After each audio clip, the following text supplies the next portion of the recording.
Assalomu alaykum hurmatli kitobxonlar. Biz tavsiya qilamiz loyihamizda G'ulom Safariy kitobini tavsiya qilaman. Shoir va dramaturg G'ulom Safariy hayoti, ijodi, faoliyati, jadidchilik harakatidagi o'rni, o'zbek teatri rivojiga qo'shgan hissasi va u yashab o'tgan davr haqidagi bu kitob kitobxonda katta taassurot uyg'otadi.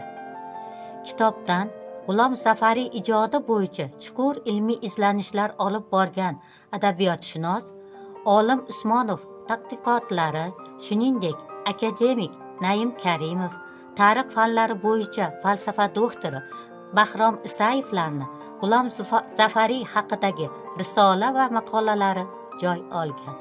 Kitob 2025-yili Toshkentda nashr etilgan bo'lib, 192 betdan iborat. Bu kitobni axborot reyestri markazimizga kirib, olib o'qishinglarni tavsiya qilaman.